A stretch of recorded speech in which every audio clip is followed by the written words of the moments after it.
Donc bienvenue au meet-up qui concerne la participation à Oktoberfest et notamment à Jenkins. Donc je vais essayer de faire un peu le tour de toute l'histoire de tout ça pour recaser. Donc en commençant par moi, Angélique Jarre. Henri, ça dépend. Henri, c'est mon nom marital en fait, et Jarre, c'est mon nom c'est mon nom de jeune fille, donc en fait, comme j'arrive pas à me décider sur lequel utiliser, j'ai des personnes qui me connaissent sous l'un nom et sous l'autre, donc je mets les deux. Voilà, c'est tout. Je suis sur Twitter, GitHub. Je suis actuellement senior software developer chez CloudBees. CloudBees est une entreprise qui fait entre autres un produit au-dessus de Jenkins qui est, ils appellent ça Enterprise. Donc l'idée c'est d'ajouter des nouvelles fonctionnalités à Jenkins pour que ce soit encore mieux pour les entreprises de grande taille avec beaucoup de développeurs, etc., etc. Je développe principalement les plugins propriétaires, donc j'ai pas mal d'expérience en développement de plugins Jenkins. Et je suis un peu sur l'open source. On va dire que c'est un peu le deal en étant dans ce type d'entreprise, c'est que la participation au projet open source, qui est cœur du produit au final, ça fait partie du travail et du quotidien. Donc voilà. J'ai mis un tout petit plugin maintainer parce qu'en fait, il y a un plugin sur lequel je fais partie des maintaineurs et puis c'est vraiment un plugin un peu anecdotique. Mais bon, c'est rigolo parce que ça permet de commencer à avoir le côté maintaineur en fait. Hop, on a une nouvelle personne. Et voilà, de voir l'autre côté parce qu'il y a la partie contribution où on propose des nouvelles features, etc. Et il y a la partie la maintenance du plugin où, ben oui, on fait des releases, etc. Donc, voilà. Et niveau Duchesse, donc je fais partie de la core team Duchesse. Donc on va dire c'est un peu plus que le bureau de l'association, c'est un ensemble de femmes qui gèrent l'association un petit peu plus au quotidien. Voilà, on est plusieurs. Si vous voulez voir la liste des personnes qui sont core team, c'est sur le site Duchesse. Dans Elles font Duchesse, de mémoire. Si jamais vous avez des questions, des commentaires, des remarques, allez-y. Euh, si vous osez pas prendre le micro, dans le chat, ça m'ira aussi. Euh, N'hésitez pas à m'interrompre, etc. L'idée avant tout de ce meet-up là, c'est de préparer l'Oktoberfest, de voir pour toutes celles qui veulent participer comment on s'organise aussi, etc. Donc c'est le moment de peut-être commencer à faire un peu connaissance. Ok.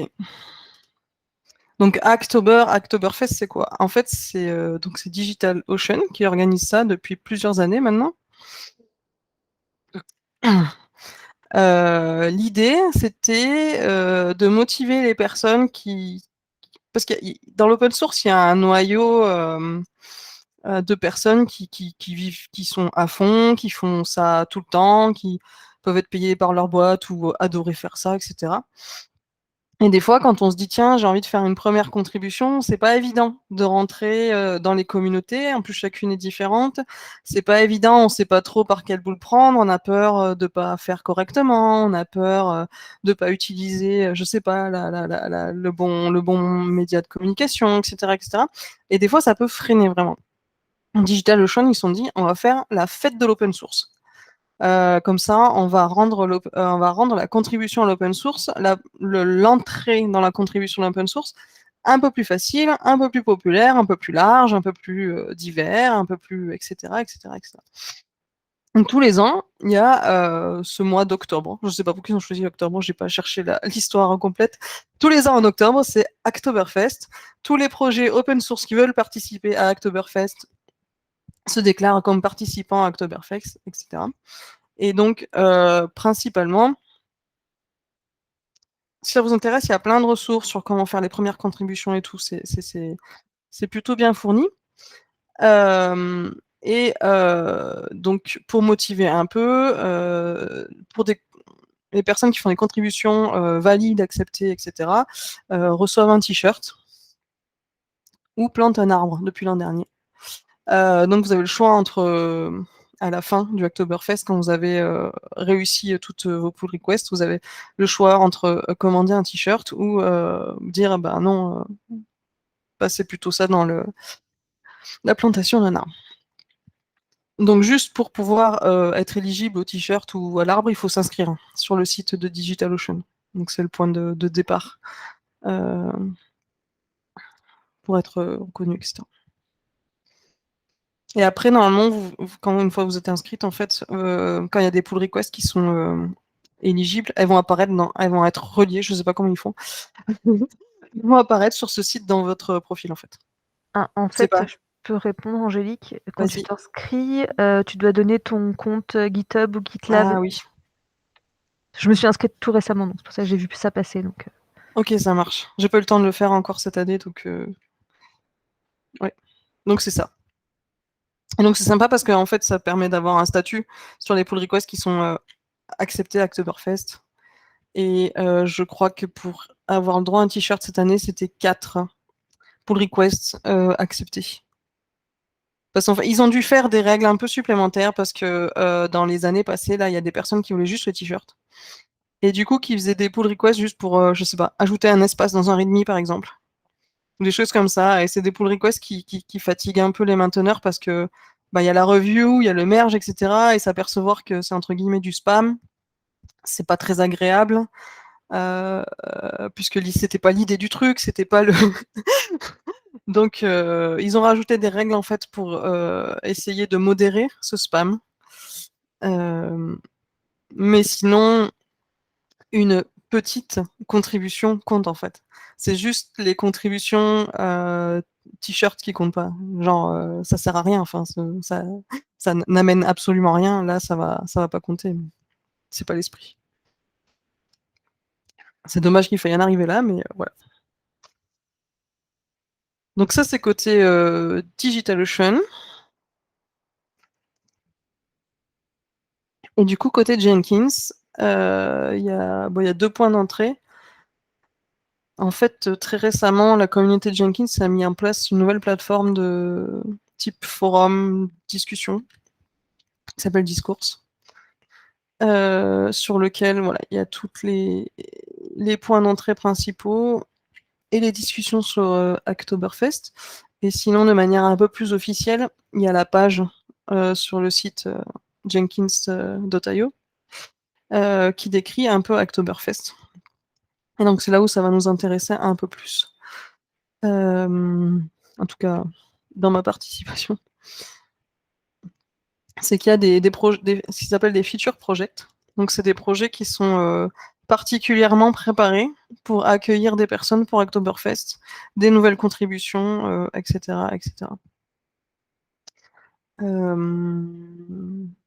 Donc c'est préparé. Alors selon en fait, ce qui se passe, c'est qu'il y a des champions par feature project, donc des personnes qui dirigent le feature project, et chacun s'organise comme il a envie. Il n'y a pas de contraintes sur il faut faire ça, il faut faire ça, il faut faire ça. Vu que c'est des volontaires, en fait, les gens ils font un peu comme ça les arrange.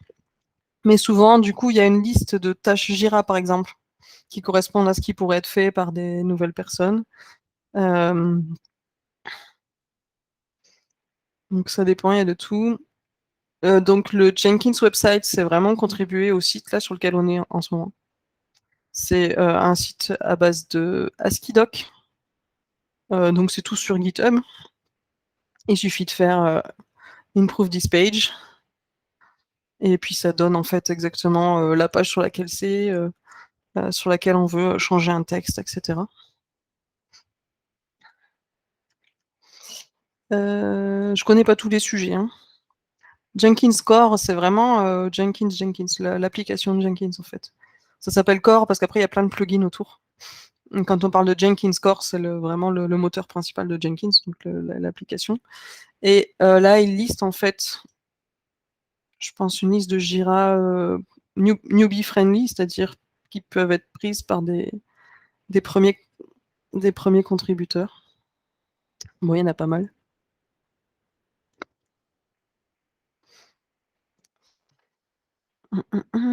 Alors, plugin site, je connais pas du tout. Ah oui, c'est là où il y a la documentation des plugins. Donc il y a un gros travail de fond, je sais, sur ça, c'est que avant les documentations de plugins étaient sur contenu, des wikis, où tout le monde pouvait éditer le wiki en fait, en disant edit et changer le contenu de la page wiki du plugin. Maintenant, c'est depuis le repo Git du plugin, il y a des markdowns, et c'est ces markdowns qui sont, et du coup, c'est un peu plus contrôlé, puisqu'il faut quand même faut quand même faire des pull requests, que ce soit mergé, et puis après, c'est publié. Là où avant, il y avait des éditions qui étaient un peu, je crois qu'ils ont eu des attaques aussi, en fait, des choses comme ça. Voilà. Après, ça, c'est des projets. Donc, Jenkins File Runner, c'est un type de projet. Prometheus, c'est un type de projet, etc., etc.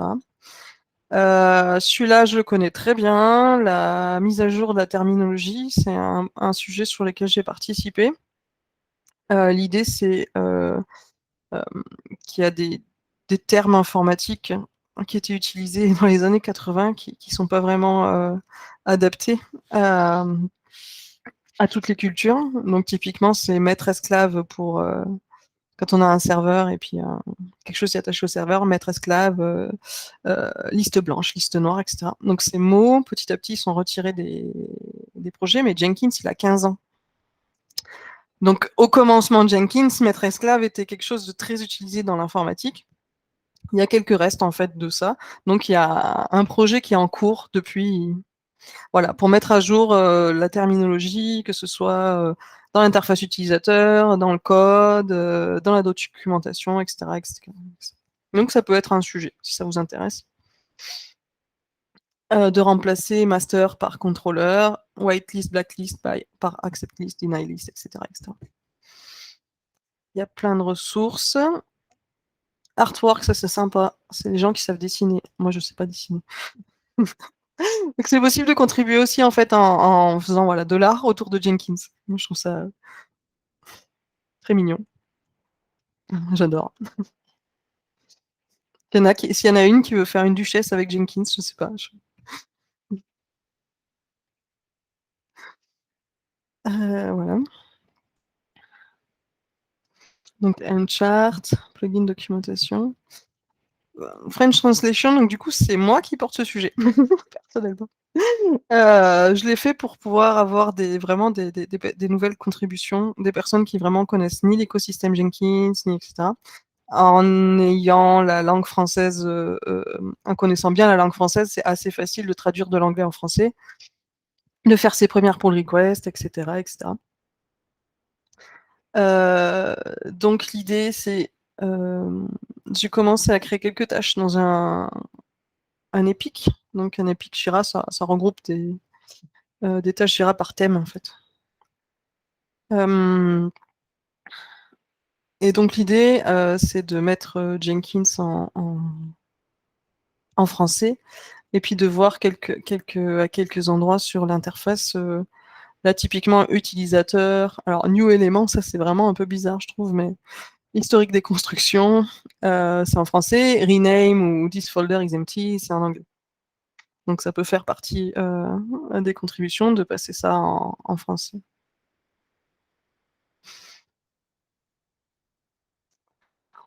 Donc voilà, et pour avoir Jenkins en français, bah, je peux vous montrer vite fait, je dois avoir un Jenkins qui traîne. Je ferai en live. Hein.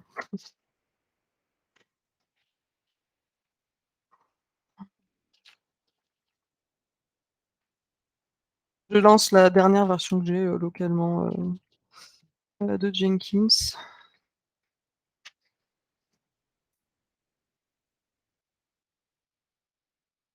Ça va pas tarder. Et donc, pour la langue française, la terminologie fait un peu partie parce que il se peut qu'il y ait des vieux textes. Alors, normalement, maître esclave, j'ai fait une recherche. Ça me tenait à cœur, donc j'ai déjà recherché pas mal ces mots-là. Mais n'empêche que dans les nouvelles interfaces en français, il faut bien utiliser les nouveaux termes français, donc ça, faut pas hésiter à demander, je vous les dirai. Et sinon, il y a un endroit où on a commencé à lister ces choses-là. Je pourrais vous passer le lien aussi. Est-ce que je l'ai mis? Ouais, je l'ai mis là.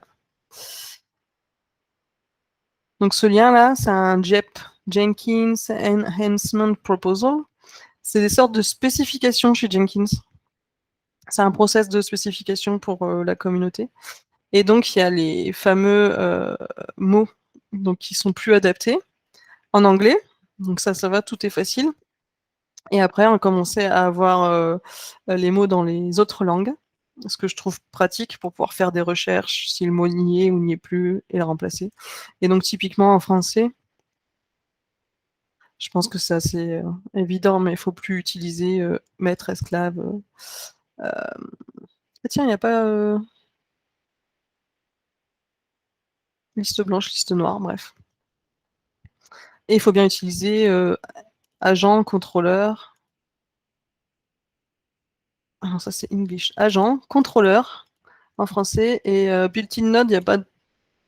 Si on voulait vraiment remplacer ce terme, il faudrait lancer une discussion dans la communauté. Mais voilà. Bref.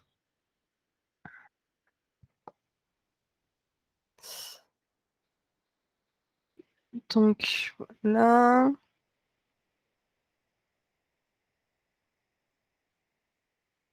L'idée aussi, c'était tant qu'à regarder les versions françaises de Jenkins. Moi, j'aimerais bien, s'il y en a qui les intéresse, de regarder la documentation utilisateur, par exemple, voir si c'est bien expliqué ou pas. De comment passer Jenkins en français et la documentation développeur de comment est-ce que j'ajoute des nouvelles langues, si elle est claire ou si elle mériterait d'avoir quelques adaptations, quoi.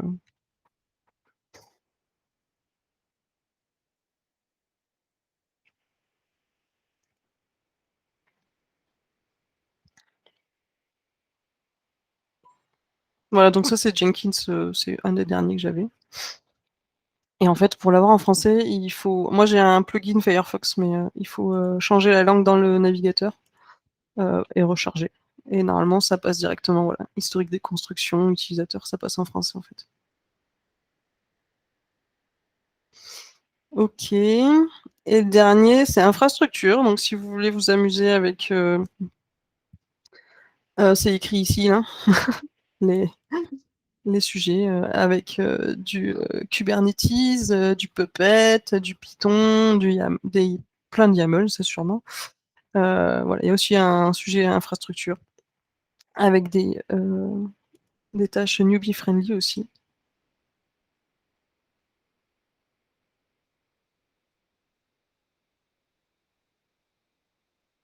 Donc tout ça, voilà, c'est des choses qui sont préparées pour la participation. Les autres participations sont acceptées aussi. Vous avez une idée de nouveaux plugins, vous avez une idée de nouvelles, je sais pas. Vous avez envie de faire je sais pas quoi dans Jenkins. Là, c'est juste la liste, c'est pour aider en fait les gens qui ont envie de participer mais qui savent pas trop quoi faire. Si vous savez quoi faire, vous pouvez y aller aussi, quoi. C'est assez open. Ok. Et ça doit être mon dernier slide. Du coup, ce que j'avais envie de faire, moi, vu que j'ai un temps limité, une énergie limitée, c'était d'embarquer des femmes avec moi pour des premières contributions à l'open source potentiellement, ou pas, comme vous voulez. Et via le réseau du coup Duchesse, trouver des personnes un peu à mentorer, à aider, à accompagner sur tout ce mois d'octobre pour faire des pull requests et pourquoi pas obtenir le t-shirt. Ça me ferait vraiment plaisir qu'il y en ait plusieurs d'entre vous qui obtiennent le t-shirt Oktoberfest à la fin. Ce serait vraiment un très très beau succès. Mais avant tout, s'amuser, bidouiller, s'intéresser, regarder, essayer. Je compte être sur le Slack Duchesse, le channel Oktoberfest. Donc je serai dessus tout le mois. Pour moi, c'est le point d'entrée principal. Et après, ben, je voulais voir avec vous, du coup, avec celles qui veulent participer. Est-ce que ça vous dit qu'on fasse un meet un peu régulier, une fois par semaine, 2 fois par semaine, ensemble? Est-ce que juste à l'écrit, ça vous suffit? Et puis voilà, dites-moi si vous comptez participer. Juste, du coup, en participation, et c'est vrai qu'il y a plusieurs choses. Il y a les pull requests, c'est le principal canal hein, pour participer à Oktoberfest. Mais en fait, on va avoir besoin aussi de reviews. Donc, je sais qu'il y en a qui m'ont dit qu'ils n'étaient pas trop dispo et tout. Mais déjà, s'il y en a qui peuvent aider aussi sur les revues, des pull requests qui sont faites par d'autres, c'est super. Et s'il y en a qui peuvent aussi m'aider à créer quelques tickets Jira. Ça dépend des participations. On va pas créer 200 tickets pour 3 participants. Mais si on se retrouve un peu à court peut-être de sujets, voilà, potentiellement. Et je pense que je vais juste arrêter l'enregistrement, comme ça on pourra ouvrir la discussion peut-être un peu plus.